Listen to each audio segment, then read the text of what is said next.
Está no ar o Boletim Coppola News, o canal de cortes mais visto do YouTube.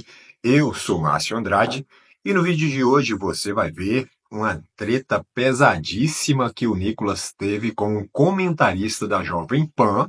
Uma treta pesada, discussão, xingamentos, bate-bocas, tanto de um lado quanto do outro. Isso foi em uma entrevista que o Nicolas deu para Jovem Pan e foi ao vivo.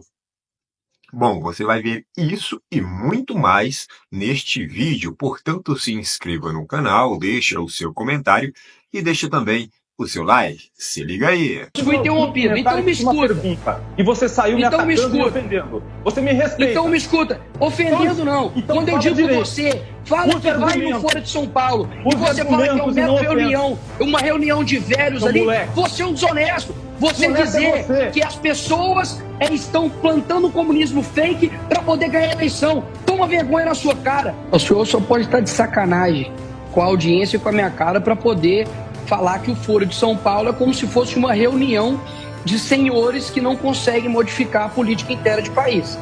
Sendo que há 16 anos, basicamente 98% dos países da América Latina são comandados por figuras que foram feitas, construídas, preparadas pelo Foro de São Paulo. O senhor realmente acredita, quando eu falo em comunismo, é pegar em foice e martelo? Que tipo de mentalidade infantil?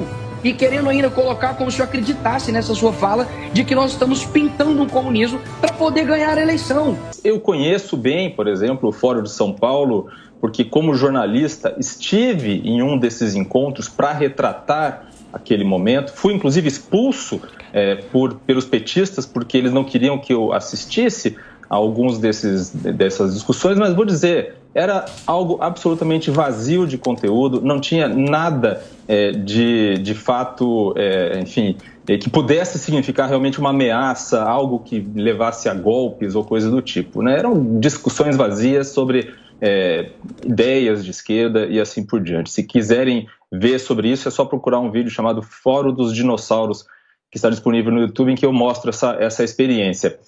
Mas o que eu acho importante nessa live do presidente Bolsonaro é que ele, de fato, coloca uma pedra sobre o túmulo, né? Uma pedra sobre essa ideia de que Lula não vai subir a rampa, né? Ele deixa claro que está conformado com essa realidade e que vai buscar, então, ser oposição ou ser um líder dessa oposição ao governo Lula. E é importante que exista realmente uma oposição forte, né? Porque há muita coisa que pode vir a ser feita por esse governo e que pode ter impactos negativos na economia, tem impactos negativos, inclusive para a questão de liberdade de expressão.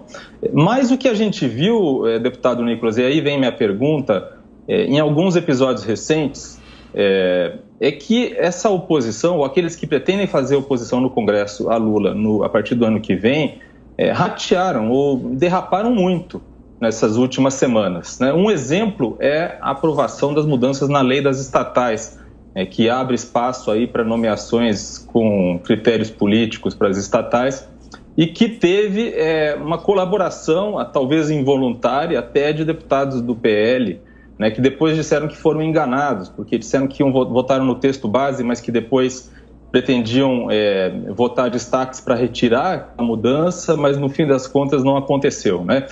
No fim das contas, a impressão que se tem naquele episódio é que ou há uma ingenuidade naqueles que pretendem fazer a oposição a Lula no ano que vem, ou de fato algum tipo de debilidade, né? Eu queria saber, na sua opinião, se há ainda muito que aprender por parte daqueles que pretendem fazer oposição ao governo Lula para que de fato consigam fazer isso de maneira efetiva.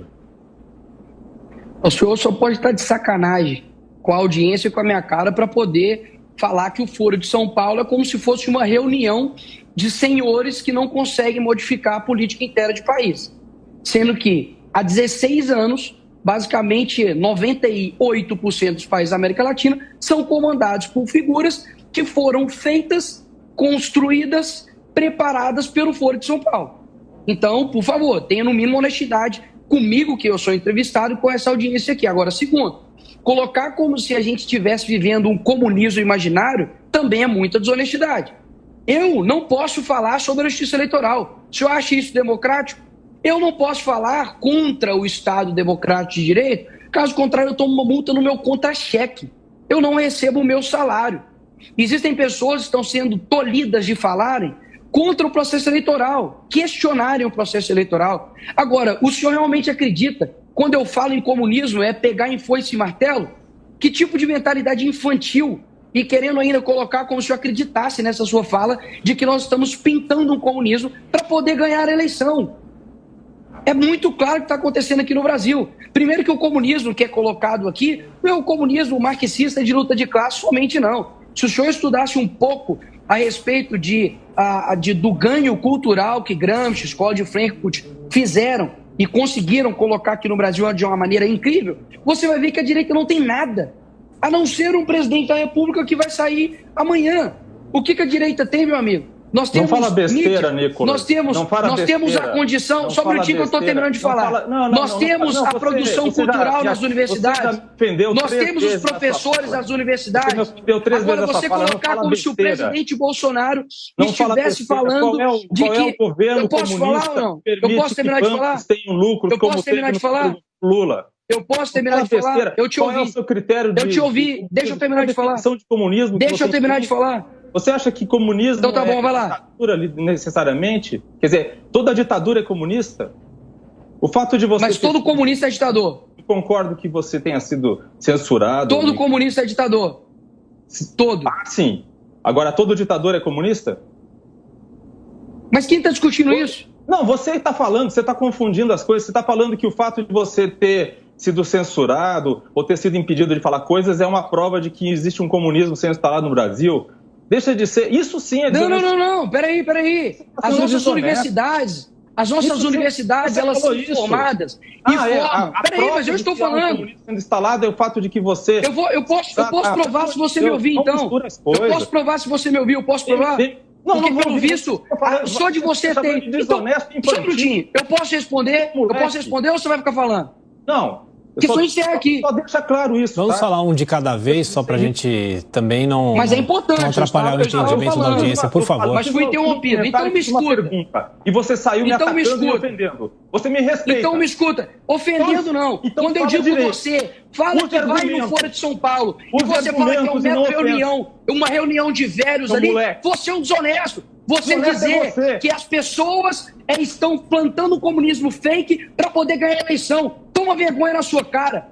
Porque o que está acontecendo no Brasil é exatamente isso. Universidades estão formando militantes, pessoas estão sendo colocadas como criminosos por defender um governo. Eu estou sendo cerceado, assim como vários jornalistas. Pessoas não têm liberdade aqui no Brasil. O Folha de São Paulo coloca todos os presidentes aqui na América Latina para você vir aqui na audiência na minha cara falar que Folha de São Paulo é uma mera reunião, que você foi lá e tem um videozinho no YouTube. É isso mesmo, toma vergonha na sua cara. Não está conversando com mulher. Só um momento, então, Nicolas e Diogo. Vamos ouvir um pouquinho o Fernando Conrado enquanto a gente respira um instantinho. Vamos tentar se respeitar nessa conversa e manter um pouquinho a calma.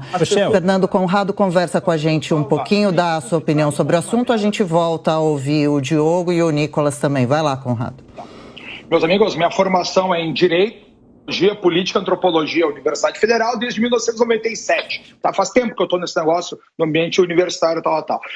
Desde que a gente tem a esquerda no poder, isso aí era só desde o tempo lá do Fernando Henrique Cardoso, todo o sistema de ensino tem um viés de esquerda. Todos os profissionais que nasceram desde a primeira série até o ensino superior vieram com uma visão de esquerda. E aqueles que não concordam com a visão de esquerda não conseguem subir na carreira. Ou por que vocês acham que a gente teve um poder judiciário em silêncio durante 4 anos? E por que a gente teve um Ministério Público em silêncio durante 4 anos?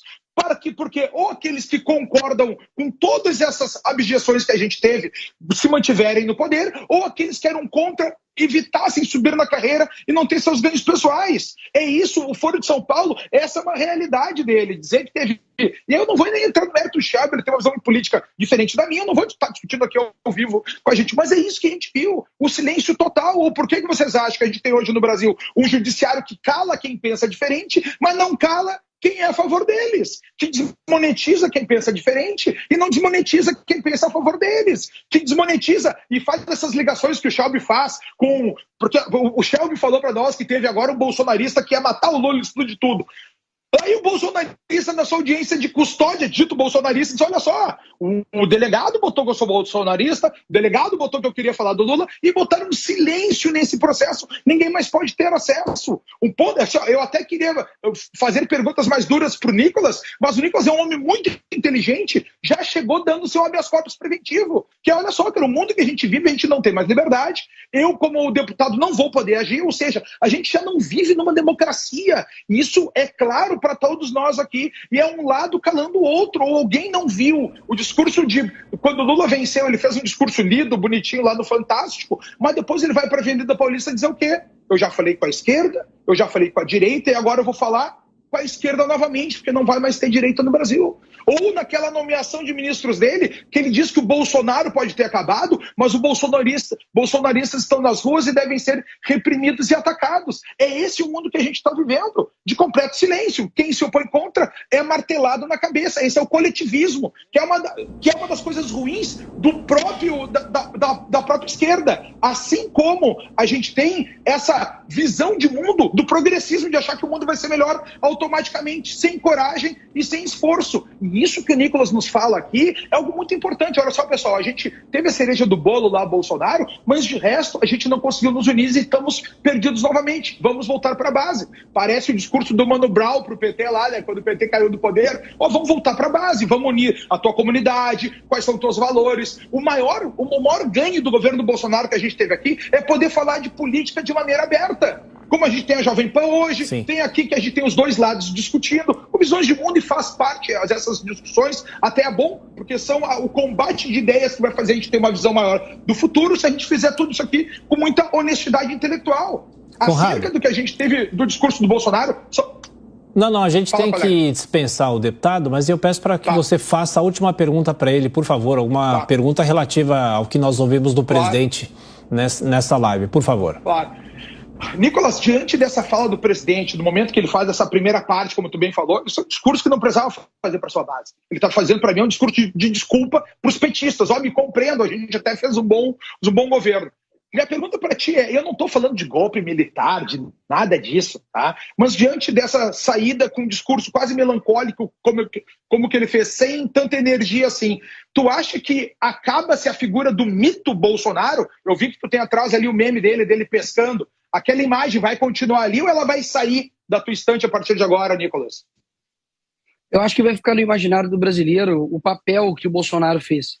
Eu acredito que essa parte do mito, né, da eu sou a lenda, de colocar como quase o Bolsonaro fosse um super-herói, de fato, ela, como eu posso dizer, ela sai um pouco do âmbito imaginário, porque as pessoas conseguiram compreender o que é a política de fato, que realmente é um jogo, é difícil, complicado, de sacrifícios, e não é nenhum privilégio, né, ser presidente da República.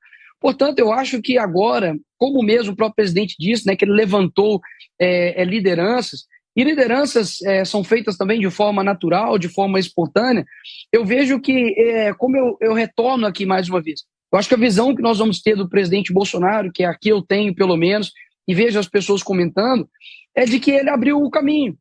Antes tinha uma voz única, somente aqui no Brasil. E do tanto que aquelas que a gente achavam que eram os opositores, hoje estão de mão dadas, inclusive desde FHC até os dias atuais. Portanto, eu acredito que foi uma pessoa que realmente se sacrificou durante um período muito difícil e que esse mito aqui, né, de que tem aí os memes, acho que ficará aí, né, nos nossos corações. O presidente Bolsonaro, obviamente, ele não morreu, ele continua, né, sendo uma pessoa e com certeza extremamente influente nas próximas decisões que foram serem tomadas na base da direita, e acredito que a fala dele, a maneira como ele está se portando, é de que ele cumpriu a missão. Ele cumpriu a missão dele dentro daquilo que ele era capaz de fazer. Portanto, eu acho que foi esse o tom que ele deu na despedida. Peraí que eu estou escutando o pessoal falando aqui atrás. Eu acredito que esse foi o tom de despedida dele, e deixando bem claro que essas lideranças fazem parte da retomada cultural. Para finalizar, eu estive com o Olavo de Carvalho antes do seu falecimento, e ele disse para mim, eu falei, olha, Olavo, o que você nos aconselha, né, fazer daqui para frente? Ele falou, olha, eu vou falar para você exatamente aquilo que o Dirceu diz para a esquerda. Trabalho de base, trabalho de base. Portanto, muitas das vezes eu fico atônico, assustado, né, quando a esquerda ela acredita que nós temos todas as bases, sendo que eles possuem todas as bases. A produção literária, cultural, das universidades, a nossa mídia.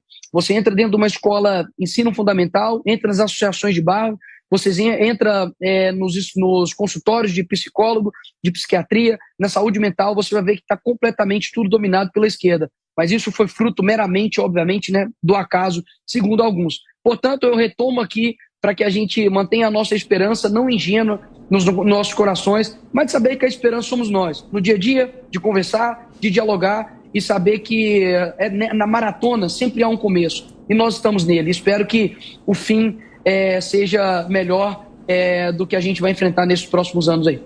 Bom, apesar desse debate ter acontecido já há algum tempo, vocês viram aí que o Nicolas Ferreira parece que nasceu para a coisa, né? Parece que ele nasceu para o debate, ele nasceu para o confronto, ele nasceu para a argumentação. Ele tem um domínio da verbalização, um domínio do vocábulo dele sensacional. É impressionante a capacidade argumentativa que o Nicolas tem. Ele simplesmente domina todos os meandros da comunicação. O Nicolas é fenomenal no requisito debate, no requisito argumentação. Por isso que ele é sempre convidado para os debates, é sempre convidado para dar entrevistas. Ele é o futuro mais promissor da política aqui no nosso país. Não tenha dúvida disso. Nicolas Ferreira, guarda esse nome, hein? E para não dizer que eu estou mentindo, basta ver o que aconteceu 2, 3 dias atrás com um vídeo gravado pelo Nicolas. O cara vai lá e me grava um vídeo despretensiosamente e fala o que tem que ser dito, fala que o governo Lula estava querendo taxar o Pix e que o governo Lula estava querendo fazer uma fiscalização ferrenha em cima do mais pobre, em cima da população brasileira, em cima do povo brasileiro, que de fato era realmente isso. E o vídeo simplesmente viralizou o Brasil inteiro. Mais de 220 milhões de pessoas viram o vídeo viralizou por todo o Brasil, de norte a sul, de leste a oeste, e o cara ficou conhecido pelo Brasil todo. Agora imagina a capilarização que o Nicolas Ferreira teve em cima da divulgação desse vídeo. Eu não sei se você aí foi uma das pessoas que assistiu o vídeo. Muito provavelmente sim. E você pode ver naquele vídeo em que aparecia pessoas de todas as classes sociais fazendo reclamações sobre essa suposta fiscalização que iria acontecer se não fosse essa pressão. Então apareceu pessoas de São Paulo, do Rio de Janeiro, do Nordeste, da Bahia, pessoas de todos os níveis sociais. Apareceu lá o feirante, apareceu a pessoa que vende na praia, apareceu pessoas de todas as classes sociais e de todos os níveis, os ambulantes, o vendedor de picolé, enfim, apareceu todos ali, todos que trabalham diariamente com Pix, com recebimento, com pagamento, tudo através de Pix. Foram naquele vídeo, fizeram ali a sua reclamação. Estavam todos representados pelas pessoas que fizeram reclamação através do vídeo do Nicolas Ferreira. E é por isso que o vídeo teve esse impulsionamento, é por isso que o vídeo teve tantas visualizações e é por isso que o governo Lula deu para trás. A pressão foi tão grande que o governo Lula não suportou, não aguentou e revogou a decisão. Eu tenho certeza absoluta que você que não conhecia o Nicolas agora ficou conhecendo por intermédio desse vídeo que ele gravou. ele simplesmente ganhou mais de 2 milhões de seguidores nas suas redes sociais por conta deste vídeo, por conta do sucesso de alcance do vídeo, por conta do impulsionamento e do tema que foi gravado o vídeo de extrema importância para o país. Então, o Nicolas Ferreira hoje, ele tem uma capilaridade muito grande nas redes sociais, ele tem um alcance enorme nas redes sociais e muito provavelmente a maioria dos brasileiros, a maioria do povo brasileiro já conhece o Nicolas Ferreira. Portanto, aqui no Brasil hoje nós temos um político, um deputado federal chamado Nicolas Ferreira, que tem o maior alcance nas redes sociais depois do Jair Bolsonaro. O Nicolas Ferreira, hoje, ele é o deputado federal que tem mais alcance nas redes sociais e por isso que ele está fazendo o sucesso que está fazendo. E um excelente trabalho como deputado federal também. E é por isso que as pessoas estão conhecendo ele cada vez mais. Evidentemente que o Jair Bolsonaro, por ter sido presidente da República, tem uma capilaridade muito maior que o Nicolas Ferreira. Mas o Nicolas vem em segundo lugar. E ele é muito jovem. Você tem alguma dúvida de que o Nicolas Ferreira será o presidente da República no futuro, quando ele tiver idade para ser presidente da República? Porque ele só não se candidata porque ele não tem idade para se candidatar, sei lá, a um Senado, à presidência da República. Tem que ter uma idade ali para se candidatar, então ele não se candidata por conta disso. Mas ele já expressou uma vontade futura de ser um candidato à presidência da República. E ele será eleito. Não tenha dúvida disso. O Nicolas Ferreira será o futuro presidente da República deste país chamado Brasil. Agora imagina você quando o Nicolas Ferreira alcançar a idade de se candidatar à presidência da República. E o Bolsonaro fora do jogo, o Bolsonaro com a capacidade de juntar pessoas, com a capacidade de se comunicar com pessoas e de falar a língua do povão, transferindo toda essa massa eleitoral, toda essa massa de votos para o Nicolas Ferreira. Porque ele vai apoiar o Nicolas Ferreira. Com certeza ele vai apoiar o Nicolas Ferreira. Quando o Nicolas Ferreira tiver a capacidade, tiver ali a idade exata para se candidatar. Então, essa transferência de voto vai ser muito importante para o Nicolas Ferreira quando ele vier a ser candidato. E sem falar que quando ele vier a ser candidato, ele já terá uma enorme quantidade de pessoas seguindo ele, mais do que ele já tem hoje. Esse número que ele tem hoje, quando ele tiver a idade de se candidatar, esse número vai dobrar, o número de eleitores dele vai dobrar. Então, se ele já tem milhões e milhões e milhões de seguidores nas redes sociais, isso vai triplicar. Não tenha dúvida disso. Porque o moleque é bom, o moleque é carismático, o moleque sabe se comunicar. E ele é um excelente político. E é conservador, é cristão e tudo mais. Não tenha dúvida de que hoje, em 2025, no ano de 2025, nós estamos de olho e falando sobre o futuro presidente da República do nosso país. Portanto, através da sua capacidade argumentativa, da sua capacidade de se comunicar, Nicolas Ferreira ligou a câmera e gravou um vídeo e disse a verdade para a população brasileira, para o povo brasileiro, e teve um alcance enorme. Esse alcance ele tem em diversos vídeos em que ele posta. mas esse último vídeo, que foi o vídeo em que fez com que o governo Lula recuasse na sua decisão, teve um alcance absurdo.